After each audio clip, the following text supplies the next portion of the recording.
Good afternoon, YouTube. We are here in the afternoon. Clean dogs. We've been everywhere today.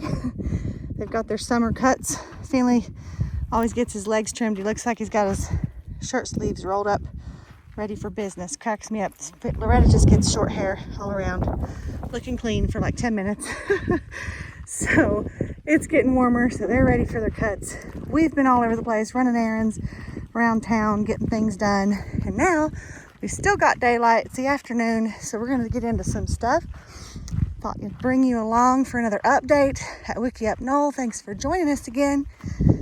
And let's see, I think we're going to do some work on the house today, and then maybe later in this video we'll work on some of the pole barn. Today in town we did get the rest of the stall mats for our pole barn floor, so that'll be good. We hadn't been back to town to do that for a little while, so we got that done today. We got all kinds of things going on, so we'll see what we get into. I'm gonna get these guys settled in. They're very tired. And then I'll check back with you when we're started on whatever comes next. All right, we're over here getting ready to get prepared to work for the afternoon at the house site. I'm going to work on this bag today. So I have two things to do for my part. John's bringing wheelbarrows and getting the mixing area ready. I'm going to prepare bags on my bucket system, and I'm going to wet the bags down to get them ready to accept the fresh new bags. And then I got to get this ramp out of the way because we're going through this section. We'll be able to use that ramp over there to come across to this section, and then we'll be right over next to that section when the time comes. So I'm going to get rid of this one. This is I don't know if everybody knows, but this is a wheelchair ramp. It folds up, so I'll try to show that. You just pick it, it's aluminum. You can pick it up like that. So now it's half, and then you can take this part and fold it. I really like these for this purpose. I've used them for lots of things, obviously for wheelchairs and everything through the years, but in this setting it's good. So now it's folded this way. I can pick it up like this. Has a handle over there, and then I can take this one and fold it, whoops, over like this, and now I can move it out of the way over to here where it can wait for its next use. So it's out of the way. Yay, did that part. So now I'm gonna prepare the bags, which you've seen before, and wet this down and get ready for our first mix. And I will show you that. I'll show you us putting the bags together in the mix when that time comes, and we'll see what that looks like.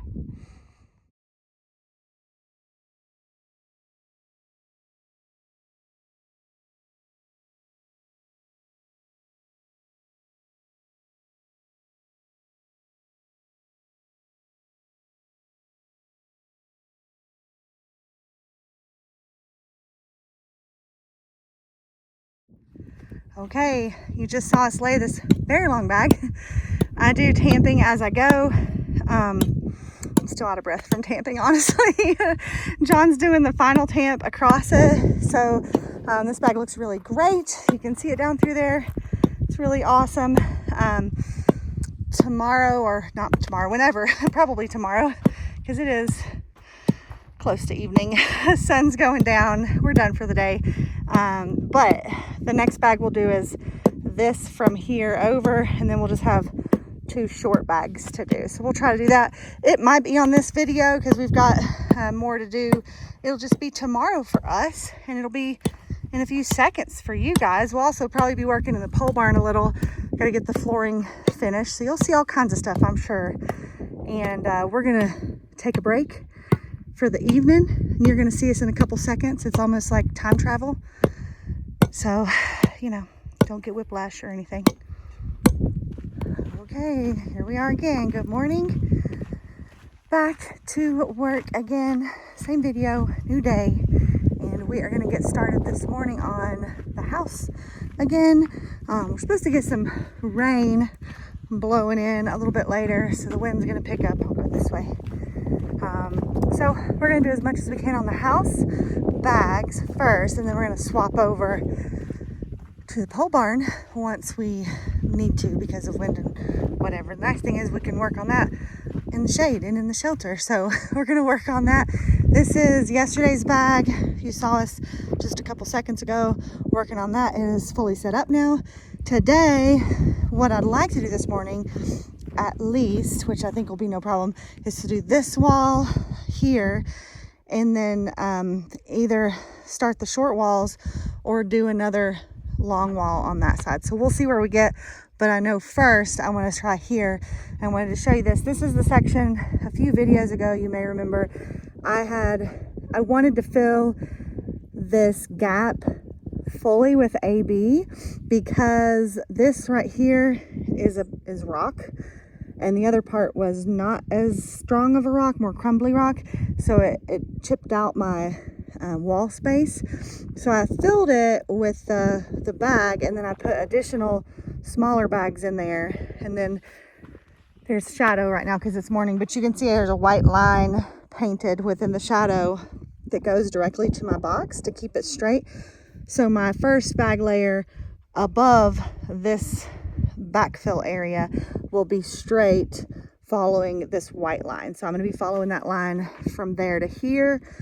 John is getting the mixing station together. We're slowly chipping away at our AB mix.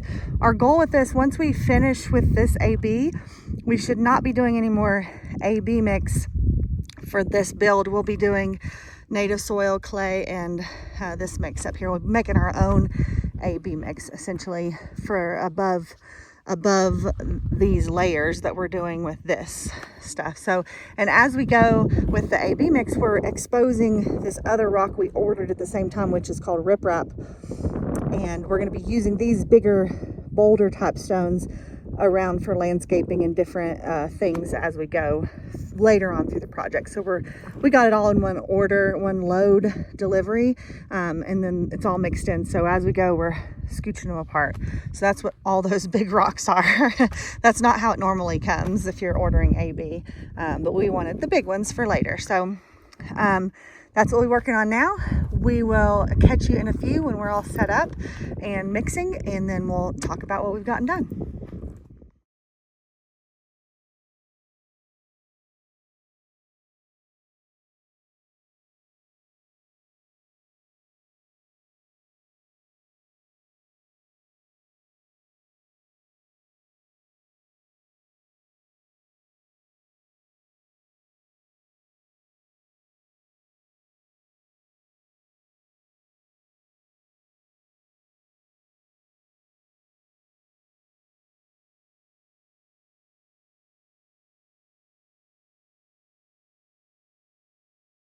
All right, you just saw us do this bag. John's doing the final tamping. He always comes back for the final one and just smushes it down one more time after I've done it. I usually go over it like all told 3 or 4 times until I get to the end, and then I kind of have to back and forth. But he's tamping it final, and then that one's in there. It's much straighter now. You can see we straightened out that wall. I backfilled all those sections. You can see where it, I think you can see where it overlaps those bags in there. So that's cool.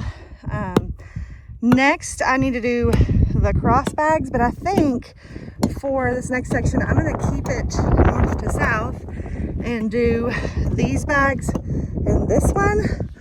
And this one's a little different, so I wanted to show you this.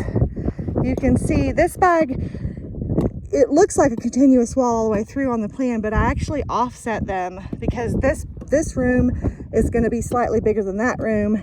And that room is slightly bigger than this. Is the smallest room in the house back there. So I swooshed I wanted this wall on the back to be further west and this wall on the front to be further east.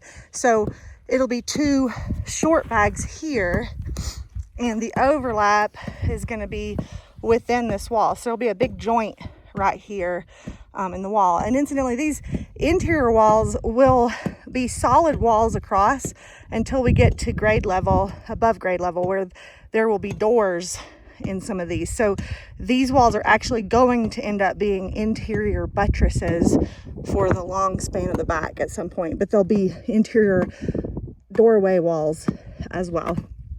So that's what that's going to be. So this one, the bag is going to start here on this side of the middle wall and go all the way to the back. I'll probably start back there, honestly, and come up here, but it'll go all the way to the back, cross that seam up to here, and then I'll do another bag all the way from there across. So these bags will be right next to each other in the middle. So I'll show that again once we get to it. But this is the only kind of different wall like that. The last wall we did over there, it goes all the way through, and that one goes all the way through except at my box over there. So we'll be working on that. Keep it north to south for the rest of today, or today's part of the bagging portion, and then we'll catch back up when we're next stage.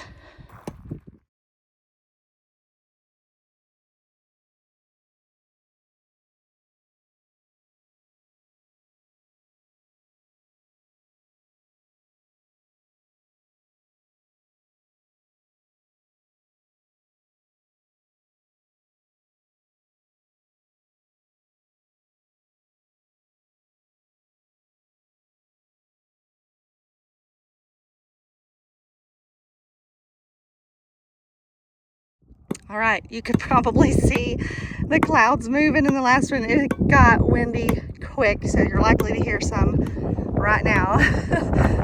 We're gonna break for lunch in a minute because it's just windy. It beats you to death. So he's doing the final tamp on that bag. You can see where we overlapped here, and we saved the final tamp for this one until we do the final tamp for this one, and then I re-wet both of them just now so that we can tamp them together, so that they'll also be bonded here in the seam. And then the next bag, of course, would go this way, but then the next layer will go across this seam, completely across. So every other layer in this corner arrangement will be done in this way, all the way up the wall to the ceiling. So that this room will be a little larger by about a foot or so, and then this room will be the smallest room of the house, and then that room's a little larger as well. So we're about to break for lunch.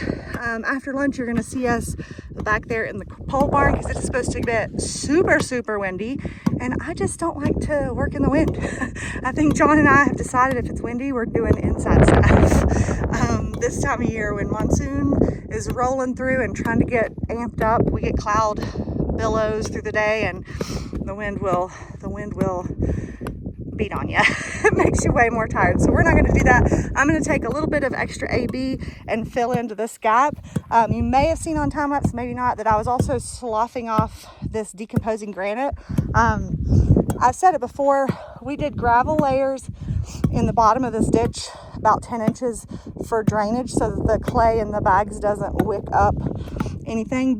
But in general, this entire sort of slab that we're on is either granite or decomposing granite. That's the soil subtype that I'm on up here on the top of my knoll, as it were. And that's a very porous rock. So probably, honestly, I probably didn't have to put 10 inches of gravel for drainage, but I'm raised in the southeast and I'm kind of overkill on drainage. So I want it to not be wicking. So even the ground level grade will be very drainable soil because we're backfilling with mostly with this decomposing granite stuff and sloughing off the layers as we go. It wants to break off and pack back in there. They use this in landscaping for kind of natural stone patio areas and packing in between dry stone mortar, that kind of thing, because it's very drainable, but it's also very packable. So luckily, thankfully, this is where we've chosen to build, and it'll be very good because we also have, like I said, actual granite and most of this underneath where we are too, like that's peeking out probably the highest part, but a lot of this is decomposing granite on top of actual granite. I don't know if you call it live granite or not, I don't know, but that's what we're doing. We're finishing up. We're gonna eat some lunch, and the next time you'll see us, we'll be out of the wind and in the shade. All right, we've had our lunch. It's still windy outside, but right now this second it's not. So let's see how long this lasts. I told you at the beginning of this video yesterday, we spent some time going to town to grab a few things, get the dogs washed, all those things. But I didn't show you, we got our dog food, our bulk dog food, because we don't like to get it one bag at a time. We just get it and fill our trash can food barrels with dog food. But we also got the rest of our stall mats. These are the stall mats. We had originally gotten 5 of them for the barn and put them in, and then we were going to use some foam pads for the edges and corners. But then we thought, these are really pretty nice and durable, so we're going to do that. The only issue is these are 4 feet across, and in our barn space you can see we're less than 10 feet front to back, so it's like 9'6" or something. So they're already filthy. They work wonderfully. But we have these laid, they're 4 by 6, so they're 6 feet this way, and then we have about 3 feet or so over there. So we're going to lay the new mats that we just got long ways back here so that we don't have the seams meeting up. But in order to make it fit, because it's 4 feet across and we don't want to have a big dip, because they are trippable. If you walk up to the edge of it, you can trip. So we're going to be cutting these with the jigsaw so that they fit in this space and fill the edges. And we also have one to cut like that back here as well. So we're going to take this one out, go out and cut them with the jigsaw on the trailer once we measure all the spaces, and we'll have all of this kind of L-shaped area filled, and we'll have the high traffic area, which is going to be kind of this area, will be the larger sections of the stall mats. And you can see that they've already started to settle in and dip, and I can see a dip right here where I can lift up the mat and shove sand under there and let it pack down a little more, because we leveled it initially when we put these down and figured they would settle out as we go, and they're beginning to, because we're walking on them like crazy. So we're going to do this part first, now that we've had our lunch, and we're going to be working inside for that. But we'll be cutting those over on the trailer with our jigsaw, and then bringing them in. They're pretty heavy. It's doable with one person. We were using a wheelbarrow to move them before, but I was steering, kind of folded it over and steered it as we went. So it's easier with 2 people. You could do it with one person. It's just harder to maneuver because they are kind of bulky and awkward to be kind of heavy. They're very dense. Like I said before, I think they're maybe recycled rubber tires or something. Very dense, very durable. So that's what we're doing in here. We've swept up some of our straw that's come out of our cob mixing. So we'll get that going, show you what that looks on a fast video. It's likely to be windy, so we're not going to make you listen to that. And then we'll see what comes after that.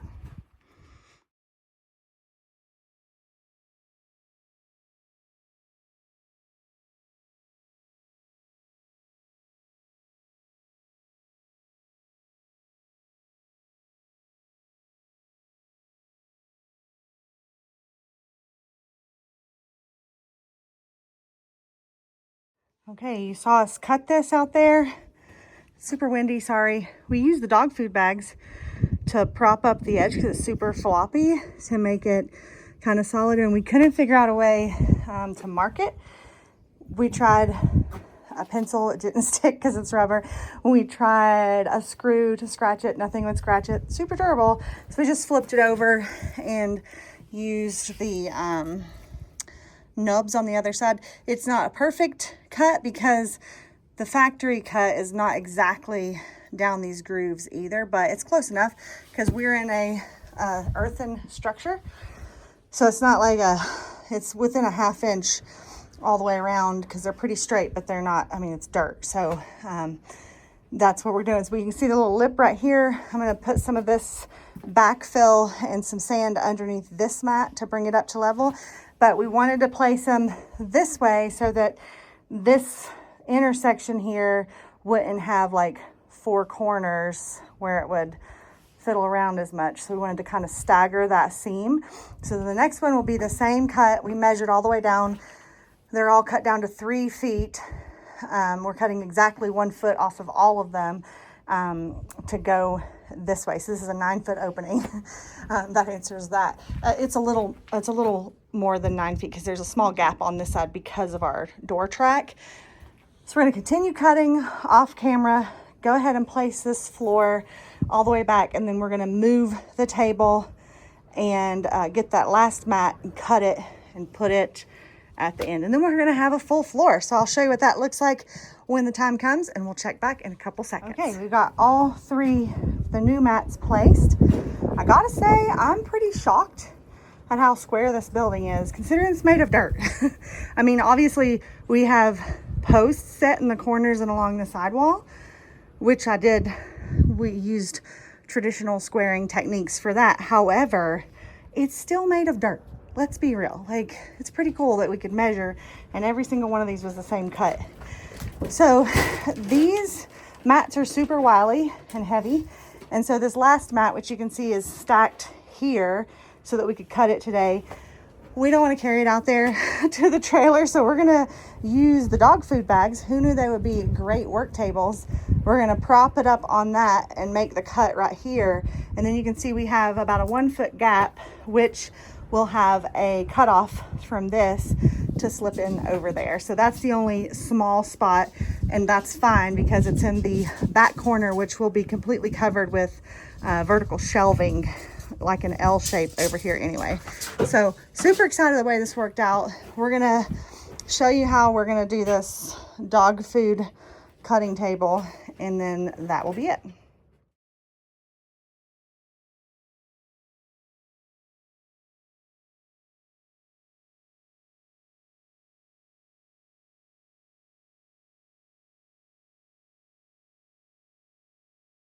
Okay, I got the rest of the floor in.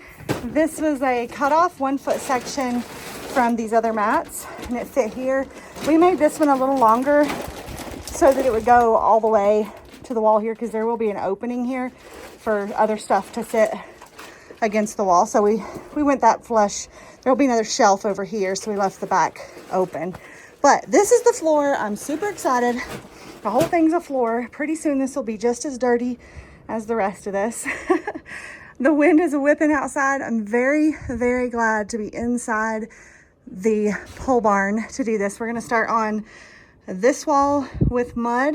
I'm gonna wet that down and get started on cob for that section. But I'm gonna cut the video right here because it's long enough, I'm sure, for you guys. The next time you see us, we may or may not be in here. I'll probably show you what's next on here. You can see, you've seen me do a lot of cob, right? So today I'm gonna work on this wall, and then I'm gonna go up into this eave area over here, and hopefully by the evening, that is my goal. I don't know how much further we'll get mixing and building in this evening, but then we'll continue to go around to the other side. So we're gonna keep working on that, and we will check back with you on our next video update next Sunday here at Wickiup Knoll. Thank you for joining us. Thanks for watching us come up with a dog food table. Who knew? You gotta use what you got, right? Makes it easy. We'll catch you next Sunday for the next update. Hope you have a beautiful week.